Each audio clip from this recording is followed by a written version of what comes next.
Qual que é a sua pira, assim, de... Você tá ativo pra caralho, imagino que você quer trabalhar até morrer, que você é desse cara. Eu quero morrer trabalhando. Faz sentido, eu acho É só que isso não vai acontecer porque eu desconfio que eu sou imortal. Entendi. Desconfio. Eu desconfio. Mas caso isso não seja verdade, pior que tem gente que acredita nessas coisas que eu falo. Você acredita em um negócio desse? Ai, como você não... tem que explicar piada agora, idiota. Eu quero morrer trabalhando. Se for o caso, eu quero morrer num palco de televisão, cara. Entendeu? Tipo o Silvio Santos. O Silvio, eu acho que o Silvio, sinceramente, eu acho que o Silvio, vou ficar muito surpreso se o Silvio Santos voltar. Ele ficou mal, né, um tempo? Cara. Ele tá com 90 e poucos também, 90, né? Acho que 94, meu. Já tá bem, Uma hora velho. que você fala, meu. Abraço, Silvio. Mas eu acho que é legal esse negócio. Eu admiro as pessoas que querem trabalhar até a morte, porque eu acho que o que te mantém vivo é essa porra. Depois que você fala assim, não quero mais trabalhar, não quero fazer nada, não quero sentar na minha cadeira e relaxar, você morre. Eu vou dar para você e pro pessoal que tá assistindo aí um exemplo absolutamente frívolo, mas que é real. No meu caso. Eu desejo muito comprar um disco. Eu passo décadas atrás de um disco. Que são meus filhos, né? E aí, um belo dia eu encontro o disco.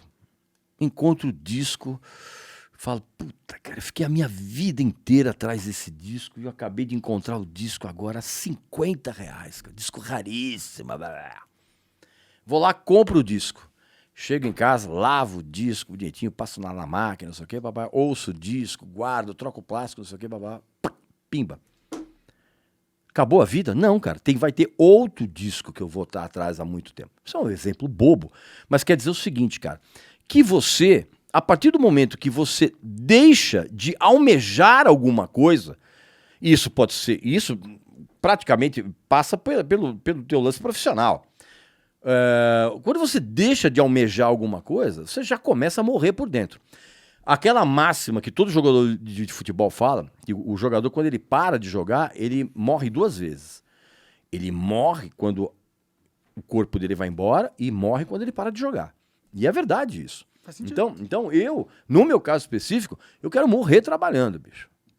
E morrer ainda atrás de algum disco maledeto que eu ainda não consegui encontrar pra mim. O que são as características de um disco raro, na sua opinião? O disco raro é aquele que é praticamente impossível você encontrar onde quer que seja. E quando eu tô falando onde quer que seja, eu tô falando na internet, incluindo a internet. Entendi. Então tem alguns discos que são absolutamente raríssimos. Tem outros discos, no meu caso, por exemplo, que são muito raros pra mim, mas quando eu encontro, tá por um preço extorsivo pra mim. E é normal isso, porque, se o disco é raro, caceta. Faz sentido. Mas aí eu aguardo, eu espero, falo, não, uma hora... Nossa, eu já comprei cada disco raro que eu podia ter comprado por uma fortuna. Eu falei, não, eu vou esperar um pouquinho e aí depois você vai encontrar. Então o disco raro, hoje é aquele disco que é muito difícil de você encontrar ou em lojas físicas que estão... Agora está voltando um pouquinho, ou mesmo na internet. Agora, o que é raro para mim pode não ser raro para outra pessoa. Mas tem o quesito raridade universal, que é aquilo que você falou. Quantas cópias existem no mundo e como fácil é achar elas. Né? Isso é raro para todo mundo. Exatamente. Tem algumas coisas que é o que a gente chama no jargão dos colecionadores, né, de mosca branca. Tem algumas moscas brancas que você fala... Fala um exemplo de mosca branca para mim. Um exemplo de mosca branca.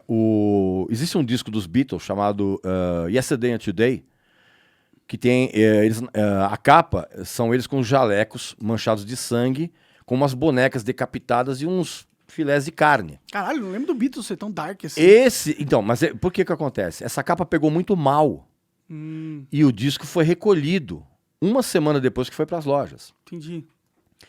É exatamente esse aí, ó. Tá vendo? Ah, caralho. Ó. E eles felizão, né? Pode dar um zoom aí? Clicar no... Clica aí pra aumentar. Não. Pode ser na imagem. Clica com o botão direito. Não, volta. Volta. Agora clica com o botão direito. Isso. Aí ele vai abrir. Não. Abrir imagem nova aba. Ali, ó. Mostra de qualquer jeito. Ali, Aí também eu tô querendo ensinar. Porra. Não, abre aí também de qualquer jeito. Isso, tá vendo? Olha lá. Essa capa, esse disco foi lançado, ele ficou uma semana nas lojas. Porque pegou tão mal, os lojistas, inclusive, se recusavam a vender isso. Caralho. E aí o que acontece? Eles recolheram. Décadas depois, esse disco, ele foi relançado. Inclusive em CD. A Mosca Branca é a edição original. Pode crer. Por quê? Porque Não produziram muitos, porque foi recolhido? Não, até produziram muitos, mas assim, ficou muito pouco tempo nas lojas. Entendi. E essa capa causou uma ojeriza muito grande. Os caras devem ter queimado um monte, jogado fora. Então, o que acontece? Hoje, você encontra a reedição desse disco. Isso aí saiu até oficialmente na caixa. Mas o que é a Mosca Branca? É a primeira edição. A primeira leva. A primeira leva. A primeira edição dessa capa. É um disco hoje que você, em mau estado, o disco, você deve encontrar por 150, 200 mil reais. Caralho. Isso, uma cotação baixa. A edição original. Pode crer? Aí... Como que sabe que é original? Tem um número de série? Tem, tem o lance da capa, esses discos, inclusive, tem vários deles, eles colocaram uma capa nova.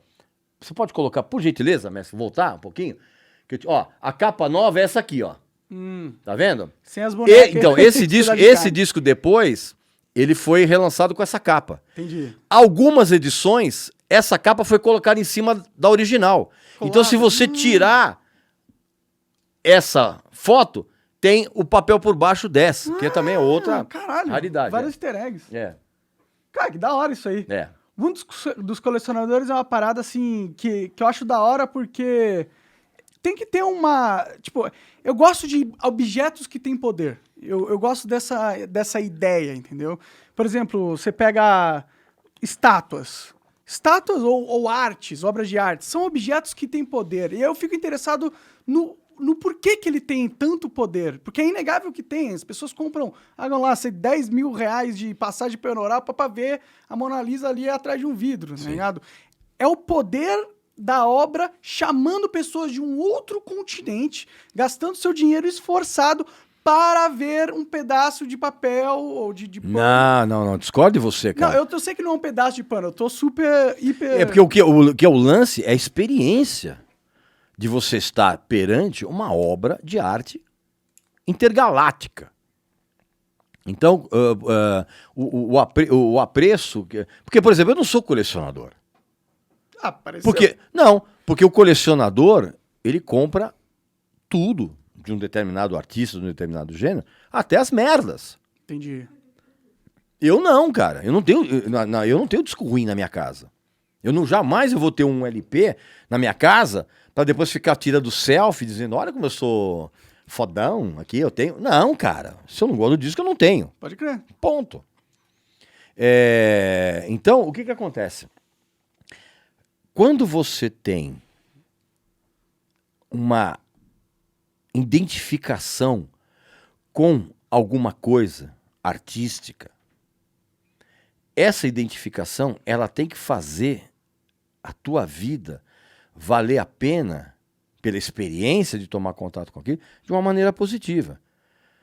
Não você ser do fã do Los Hermanos, histérico, que isso é uma experiência negativa de vida. Tá entendendo? Então, vocês acharam que eu não ia falar, né? Então, é por isso que vale a pena. Se você tem grana, se eu tivesse grana, eu pagaria uma passagem fácil para ver a Mona Lisa. Porque é uma experiência única, cara. Você está perante de uma obra absolutamente prima. Você vai, se eu tiver um dia, eu quero ter dinheiro, eu quero ir lá no Vaticano, olhar o teto da Capela Sistina, cara, que é obra de arte. Porque se você não valorizar a obra de arte, você não valoriza a arte. Se você não valoriza a arte, você não valoriza a cultura. Se você não valoriza a cultura, você é um energúmeno. Ponto. Eu dei até uma desafinada agora, você viu? Ponto. Pode crer, pode crer. Eu acho impressionante o poder de alguns objetos, cara. Porque hoje as pessoas se vangloriam de ser burras. Hoje tá na moda ser burra. Tá ser burro, É um absurdo total. Eu gosto das pessoas falarem burrice, na minha opinião, porque ninguém é esperto, de verdade. Tu, tipo, sabe tudo sobre tudo e sempre vai estar falando alguma coisa. Sim, mas você não pode perder a vontade de querer saber. Claro, Adquirir cultura é a única coisa que em excesso não faz mal. Sim. Mas pode fazer mal também, né? Você ficar bitolado em só adquirir cultura e não ver a vida. Mas, cara, você adquirir cultura é você viver a vida. Porque a cultura automaticamente te abre uma série de portas para você saborear a vida de uma maneira diferente. Você nem questiona isso. Eu vou adquirir muita cultura, mas vou ficar tão bitolado que eu não vou apreciar a vida. Não, seu idiota. A partir do momento que você adquire cultura, você abre portas na sua vida, você nem questiona esse tipo de coisa. Por isso que eu tô te falando. Entendi. Mas a cultura é algo muito amplo, né? Você tem tanta cultura no mundo que seria impossível para uma pessoa só adquirir toda ela, né? Sim, mas o importante não é o destino. O importante é a trajetória. Eu quero adquirir toda a cultura do mundo. Não, seu imbecil. Mas a trajetória que você vai fazer para adquirir isso é o que vai valer a pena. A estrada é mais legal do que a cidade para onde você vai. Sim, é verdade. Se você não tá na estrada de adquirir conhecimento, cultura em geral, você tá perdendo uma estrada importante na sua vida, né? Ou seja, você é um idiota. Sim. E vai se fuder, né? Porque, vai, sem dúvida. Porque sem essas coisas você não fica capacitado de competir no mercado de verdade. Também. Né? E também vai ter conversas muito chatas com muita gente chata que vai falar sobre a Anitta e TikTok. Você viu a bunda dela? Hã? Você viu a bunda dela? Então, mas aqui tá. Quando você tem fã... Porque fãs vem quê? Por que eu falo que todo fã é um idiota, sem exceção? Porque o fã vem de quê? Vem de fanático. O fã... Eu já falei isso 80 milhões de vezes, mas eu vou falar 80 milhões de vezes e mais uma. O fã, ele não questiona o que seu ídolo faz, ele não questiona o que ele fala, ele não questiona nada, ele aceita tudo. Ele tem um nível de devoção que é muito mais do que a simples vassalagem. A devoção... Né? O cara, ele coloca um nível de devoção, de idolatria, que ele abdica da vida cotidiana dele para se dedicar a idolatrar. E vira massa de manobra. Fácil. O tanto que tem de massa de manobra. Fácil. Meu amigo, eu vou falar uma coisa pra você. Se para cada fã-clube de artista ruim que tentou me cancelar, eu ganhasse R$10, cara, fora de brincadeira, bicho, eu compraria acho que todos os discos do mundo que me faltam. Sim, e é uma perda de tempo nele. Os caras estão passando a vida inteira como massa de manobra. Então, mas é que tá. Mas para esses energúmenos, isso não é perda de tempo. O cara tem uma vida de merda tão grande que ele acredita piamente de que, devotando a vida dele ao ídolo, a vida dele faz sentido. Mas o que veio primeiro, o ovo ou a galinha? Primeiro veio a vida de merda ou primeiro veio esse pensamento que a idolatrar é legal e aí por isso ele tem uma vida de merda? Tipo... Se o cara já tá nessa de buscar ídolos e não tá olhando pra si mesmo, pra buscar se admirar, a pessoa não vai... Por quê? Pra você querer se admirar, primeiro você tem que ter uma autocrítica de quem você é. De o que você representa mas desde quando o fã tem autocrítica, Monark? É que ele deveria ter se ele quisesse Não, evoluir, deveria, né? também. Eu também deveria sair com um monte de mulheres maravilhosas que eu quero sair e não consigo. Óbvio. É só pagar. Não. Tô brincando. Então, o que acontece? Pro fã idiota, ele nem tá pensando nisso, cara. A vida do cara sei lá de qual for retardado que seja, a vida dele só faz sentido quando ele devota essa idolatria e na esperança de que o ídolo dele note a existência. Por isso, por exemplo, que eu raramente respondo a quem tenta me ofender nas redes sociais. Isso é bom. Às vezes eu respondo para me divertir. Só pra zoar o cara. E eu dou muita risada, cara, com o grau de ofensa que eu recebo. Porque é uma ofensa tão ginasial, cara. É uma ofensa tão desprovida de argumentação. Que cara, graças a Deus, eu tenho vários momentos de diversão na minha vida, apesar de eu ter uma agenda de trabalhos muito intensa. Mas assim, e um desses momentos de alegria que eu tenho na vida é quando eu recebo ofensa na rede social, cara. É um negócio sensacional. Por quê? Um dos motivos, por quê? Porque algo que eu fiz ou algo que eu falei, cara, fez um débil mental sair daquela zona de conforto, aquele cobertorzinho emocional. Não, é verdade. E ele falou, cara, não, esse cara é um... Você tá entendendo? Uhum. O cara, eu tirei ele da... E o pessoal... Você fez ele pensar, se ele tá puto com você, é porque você introduziu uma informação que o cérebro dele falou assim, rolou uma incongruência na minha cabeça, vou rejeitar e vou atacar o cara pra descredibilizar. Quando o cara, ele desconhece que é exatamente esse o papel do crítico.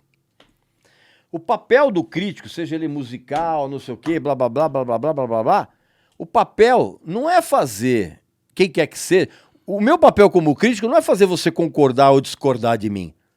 Eu tô um pouco me lixando se você vai. É você parar pra pensar.